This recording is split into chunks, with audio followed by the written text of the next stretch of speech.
Hey everybody, we are the Jersey Comic Crew, and on today's episode, we are talking about the review reaction of the Bad Batch episode 3. Come on inside.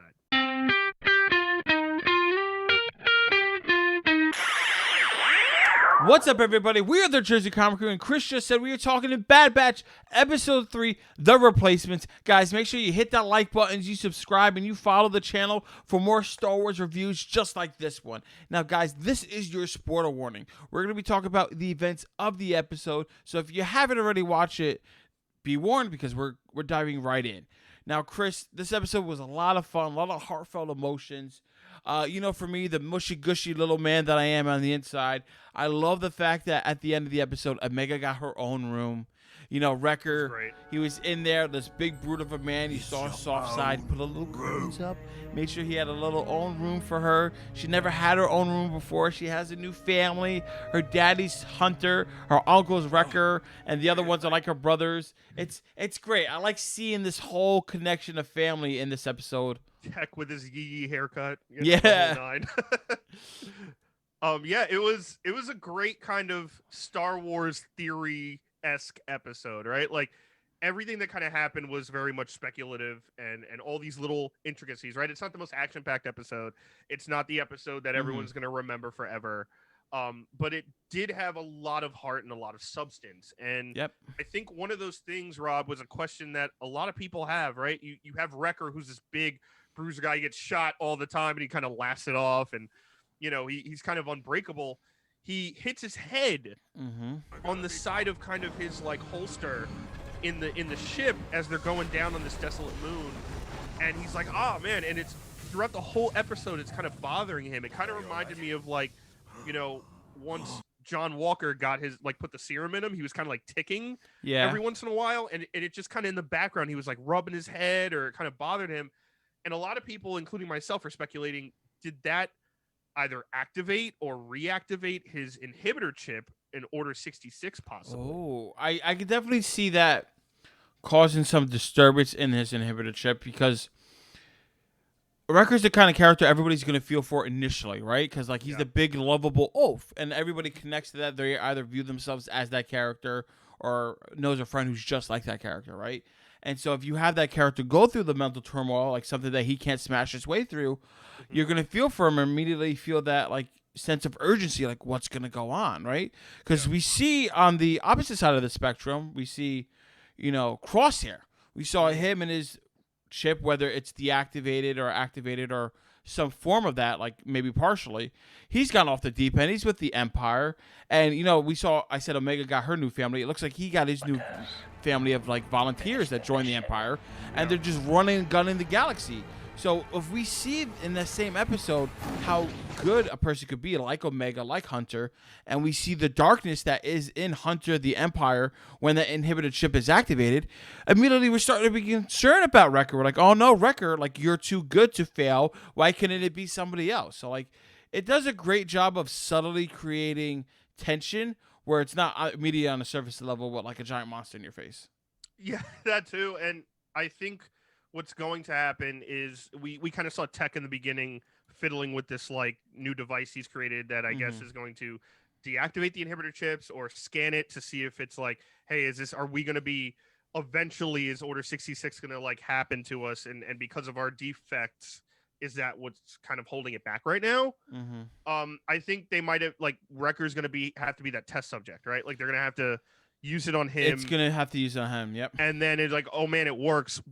This must be what's going on with Crosshair. We're going to have to figure out if we could use this on Crosshair now. But yeah, as far as Crosshair, man, that was one of the darkest Star Wars moments in Star Wars history. And it was surprising for a couple of reasons. Number one, it's in an animated show, and I know there's so much animation for adults now, and so much animation for Invincible, prime subject, right? Castlevania, like all these shows that are coming out that are mainstream adult animation.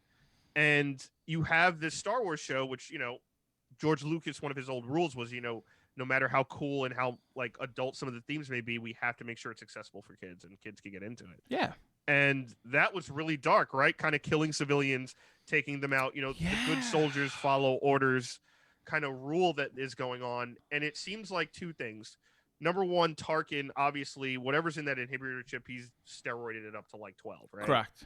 But there's also a part of Crosshair that's still there, and we see that when he goes back to Mm-hmm. the barracks with his, I'm calling them like first gen stormtrooper recruits. Yeah, I think that's fair. And he like sees where Wrecker would like cross the days on the wall. He sees kind of like where their sleeping barracks where like everyone used to sleep, and you can see he kind of misses them the way they miss him. It So could that's be really interesting too. it could be like when you think of Wrecker and Crosshair, maybe like Crosshair's inhibited chip is like, let's say 90% active and that 10% is reserved, and maybe Wrecker now with that pain is like 10% active and like everything's starting to get a little fuzzy wuzzy. But Yeah. the other thing that scene did, whether you realize it or not, at least from my perspective, Mm-hmm. that kind of made me feel like these stormtroopers and like the warriors of the Empire are formidable foes, right? They are strong, they're deadly, because so often or not, there's this misconception or this ideology that they're trash, right? They can't hit anything. They're just cannon fodder. And that used to be the way of television back in the day. Like, oh, the grunts, they're nothing. They're just to show the main hero the power. But now, as storytelling has evolved, us as a collective audience want to be more engaged and like feel the weight of these characters.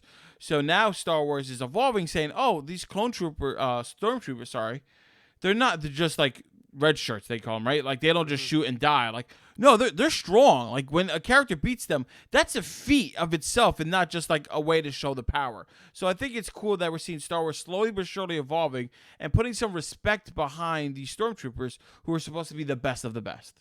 I think that's going to be the case for early on, definitely. What you said there, I think in the beginning, it's going to be like we're recruiting, the best officers from each planet or special agents or, whatever from each planet. And I think as the Empire grows and grows, you're going to start to see a decline in the supply. And what I mean by that is kind of like the business model, right? Like a lot of businesses will buy cheap and have to repair things over and over again instead of buying expensive and kind of having it for life. And it's a cost-cutting thing. It's all that, and I think that's part of the Empire. It's a massive business on a galactic scale. It's not even a global scale, right? Mm-hmm.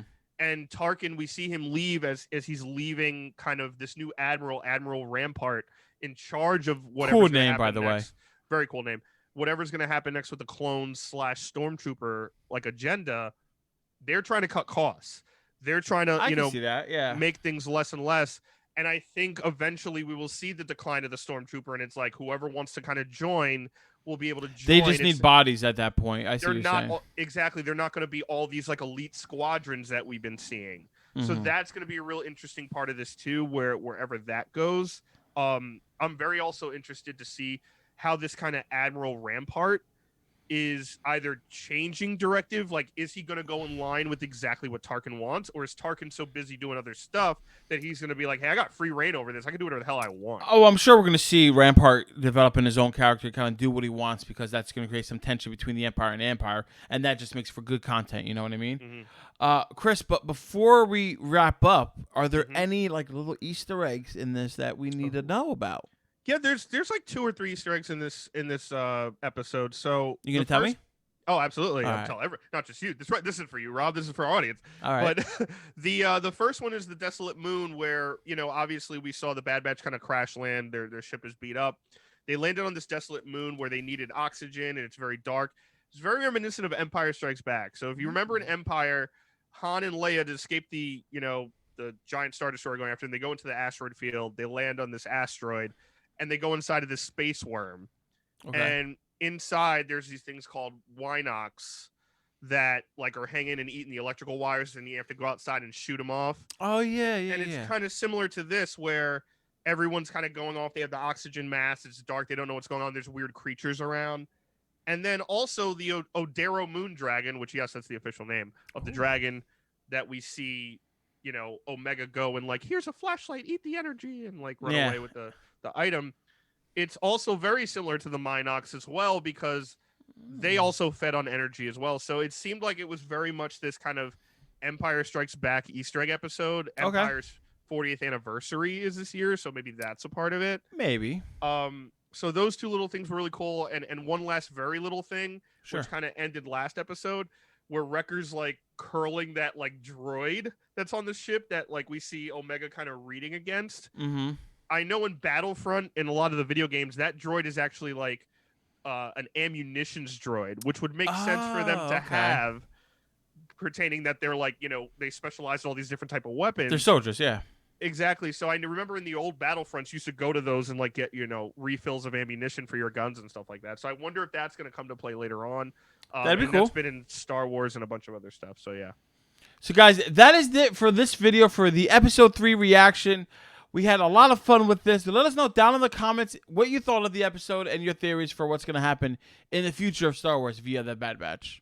And guys, thanks so much for watching. Give us a thumbs up, like, really helps the channel out a lot. If you're brand new, subscribe and turn on those notifications. You do not want to miss any more Bad Batch stuff as we go into our next episode, which you should definitely check out here on the channel and all the other videos. And as always, I'm Chris. That's Rob. We're the Jersey Comic Crew, and we will see you next time.